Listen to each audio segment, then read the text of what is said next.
आप देख रहे हैं धा न्यूज और मैं हूं अभिषेक मिश्रा। देखिए 2024 का लोकसभा चुनाव अब सर पर है। अब ज्यादा वक्त नहीं है जब लोकसभा चुनाव की अधिसूचना जारी हो जाएगी और देश पूरी तरह से लोकसभा चुनाव के मोड में चला जाएगा। वैसे राजनीतिक पार्टियां, राजनीतिक दल तो चुनाव के मोड में है ही। तो चुनाव का मौसम है और चुनाव के मौसम पर चुनावी जो गणित है उस पर चर्चा जरूरी है। चुनाव का जो सियासी गणित है उस पर बातचीत जरूरी है। सीटों का जो समीकरण है उस पर बातचीत जरूरी है। बिहार में लोकसभा की 40 सीटें हैं, कुछ हॉट सीट है, कुछ बहुत हॉट सीट है। और वैसे 40 की 40 लोकसभा सीटें महत्वपूर्ण है, लेकिन कुछ हॉट सीट और कुछ बहुत हॉट सीट की कैटेगरी में आती है।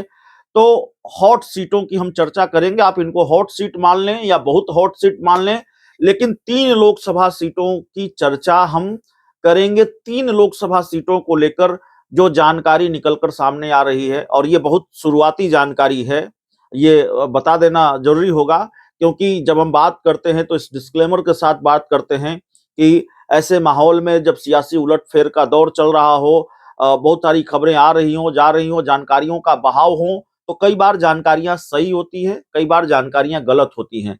तो अभी जो हम आपको जानकारी देने जा रहे हैं वो बहुत शुरुआती जानकारी है। और दूसरी बात यह है कि उसका आधार यह भी है कि बार्गेनिंग फैक्टर कमजोर हुआ है। अब किसका बार्गेनिंग फैक्टर कमजोर हुआ है वो हम आपको बताएंगे, इसलिए बार्गेनिंग फैक्टर भी एक आधार है इस खबर का। तो हम बात कर रहे हैं हाजीपुर लोकसभा सीट की, हम बात कर रहे हैं खगड़िया लोकसभा सीट की, और हम बात कर रहे हैं समस्तीपुर लोकसभा सीट की। इन 3 सीटों की हम बात कर रहे हैं और इन 3 सीटों के बारे में हम आपको बताने जा रहे हैं कि ये किसके खाते में जा सकती हैं, ये किसके खाते में जा रही हैं।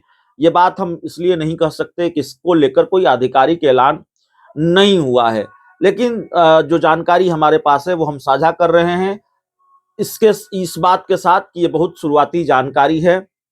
तो हाजीपुर की सीट, समस्तीपुर की सीट और खगड़िया की सीट, ये तीनों सीटें पशुपति पारस के खाते में जाती हुई दिख रही हैं। इन तीनों सीटों पर पशुपति पारस की दावेदारी भी मजबूत है और ऐसा लगता है कि पशुपति पारस ने भारतीय जनता पार्टी को इन 3 सीटों के लिए मना भी लिया है। लगातार बीजेपी के शीर्ष नेतृत्व से मुलाकात करते रहे हैं, बात करते रहे हैं पशुपति पारस, सांसदों की परेड तक करा दी जेपी नड्डा के सामने। तो माना यह जा रहा है कि ये सीट पशुपति पारस के खाते में जा सकती है।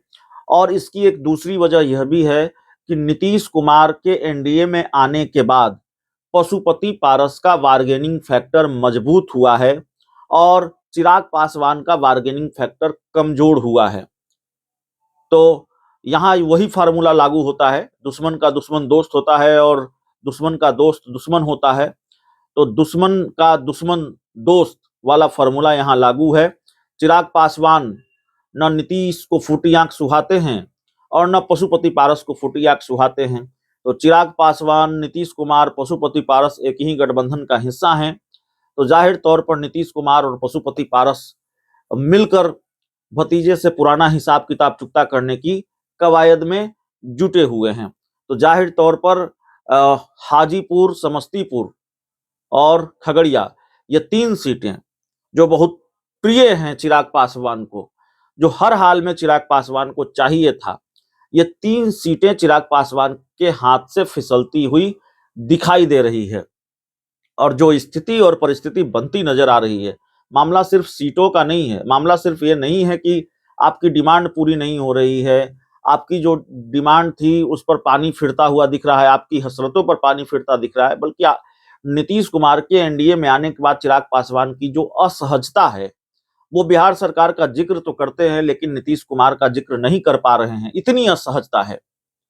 तो ऐसे में भाजपा के साथ चिराग पासवान की दोस्ती कब तक चलेगी, और खासकर तब जब सीटों की हिस्सेदारी में भी वो हिस्सा न मिले जिसकी उम्मीद उनको रही होगी, या शायद जिसको लेकर वो बात करके आए होंगे। वो कहते हैं कि हम बात करके आए हैं एनडीए में, तो वो भी मिलता हुआ अगर न दिखे तो फिर चिराग पासवान कब तक एनडीए में रहेंगे, यह भी अपने आप में एक बड़ा सवाल है। फिलहाल इस रिपोर्ट में इतना ही। बहुत बहुत धन्यवाद।